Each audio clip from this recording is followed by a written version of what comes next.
relationship expert Matt Townsend is here to dive into the Studio 5 inbox, our little mailbox there. We got some great questions. Ready to dive right in? Let's dive away. Okay, right, first one up here from a frustrated mom. She says, I have tried everything to get my 14-year-old son to wake up for school. I am so frustrated. I could just scream most mornings, and I do.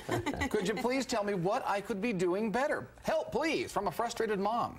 She's frustrated. She sounds frustrated. You have teenagers. I have you know teenagers, and you know what? I'd give it up right now because it's not going to happen. I just heard, by the way, my son is 6-year-old singing Lady Gaga while he's soaking in the hot tub. You're a 6-year-old? Yeah. So, you know what? I'd be pretty happy with a 14-year-old that's not getting up.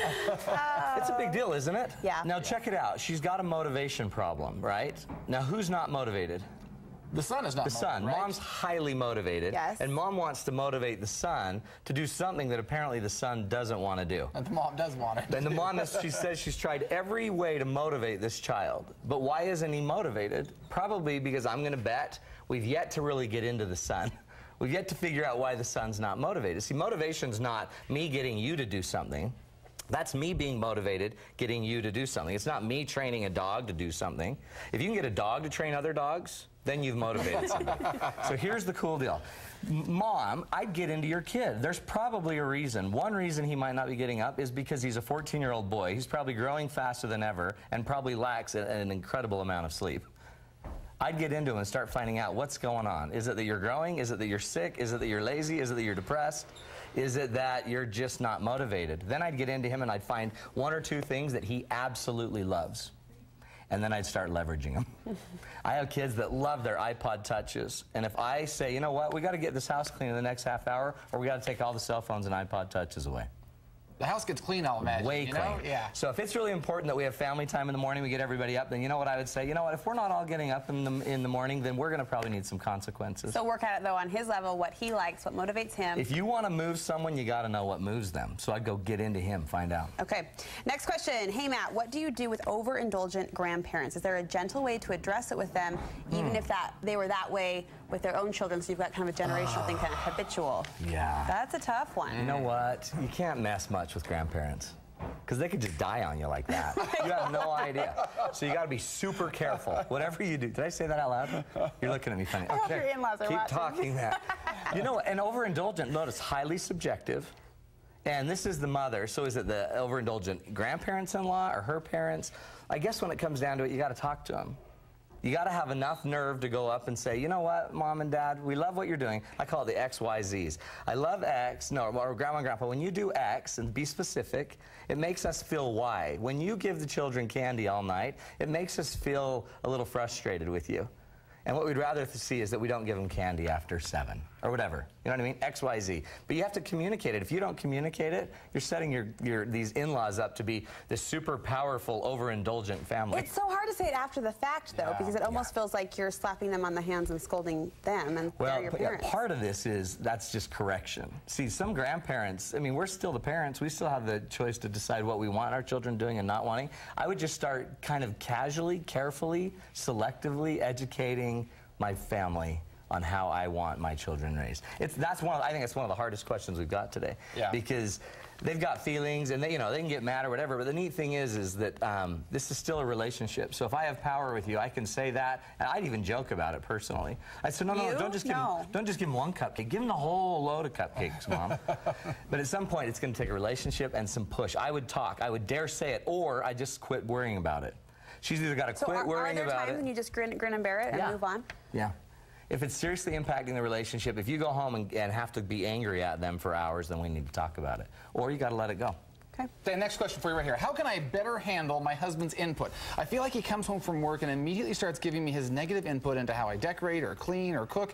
I welcome help, don't get me wrong, but after a day of working hard with our kids or cleaning, the last thing I want to hear is that he thinks I should do it differently. It's really starting to drive me crazy. The harping husband. The harping husband.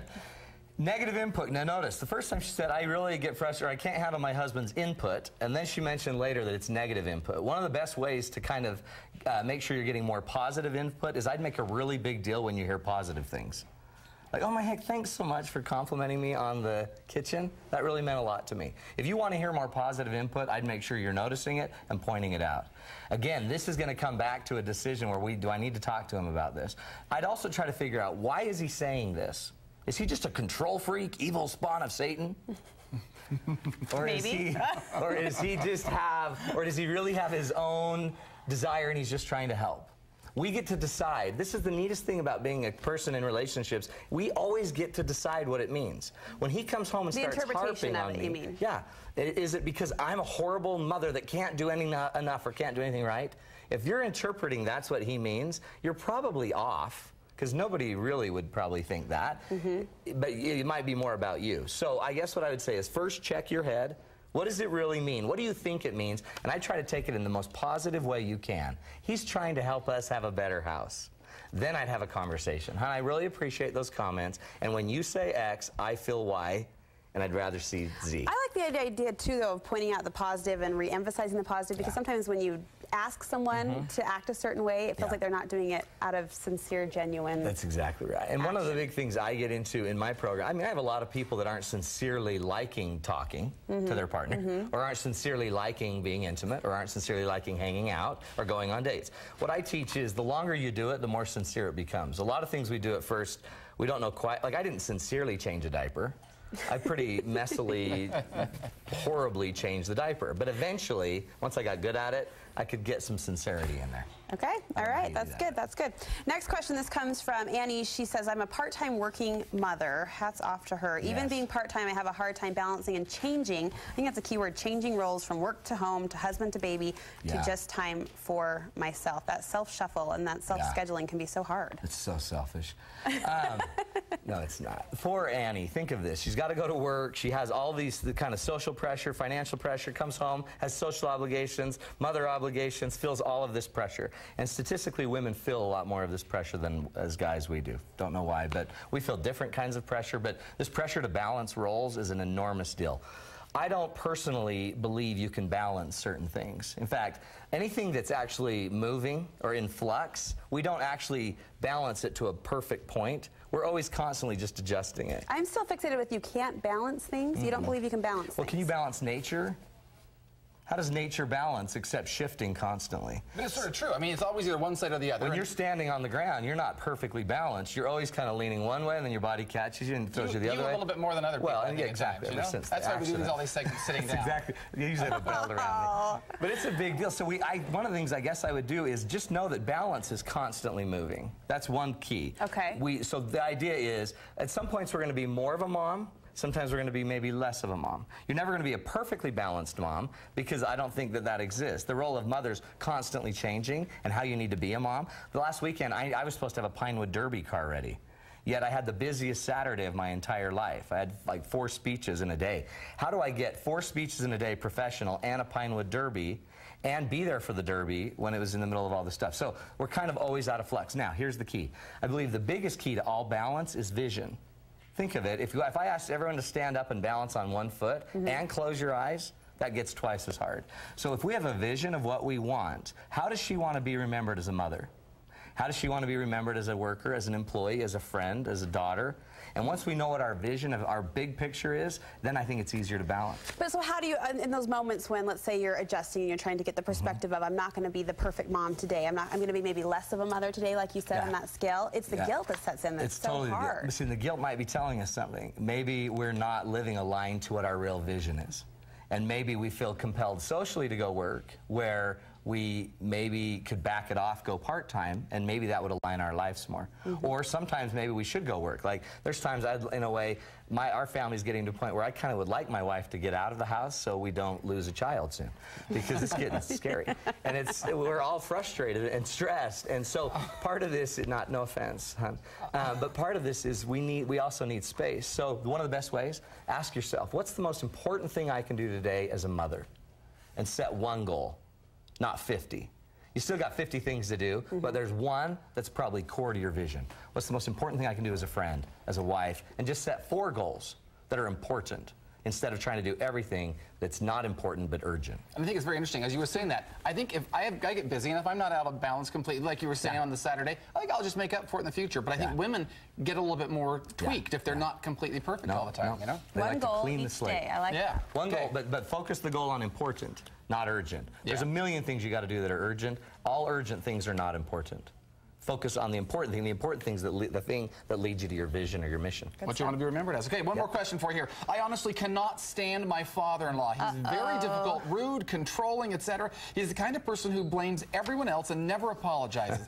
My husband and I have not spoken to him in months. How do you deal with someone with this type of personality? Everybody knows someone like this. I met this guy. Think about it. I totally met this guy. Now check this out. I honestly cannot stand my father-in-law. Now, what happens is this. I'm going to bet her father-in-law is what I would call challenged, relationally and emotionally challenged, okay? He sounds difficult. We've all met this person. So when you're dealing with a relationally challenged person and you start becoming angry, frustrated, ignoring him, hating him, wanting to just kill him, what have you become? You become him. You become him. We're giving him way too much power. When we know somebody that's challenged with something, we don't take offense when they can't do it. We don't believe them when they say they will. We don't ignore them. We don't give them, we don't give them more of the same task. That's so easier said than done, though, really, to be able to do that. See, I call that character. Character is the ability to see in somebody what they really can deliver. And you got two choices here. If your expectation in this person is here and their delivery is here, this gap will always cause pain.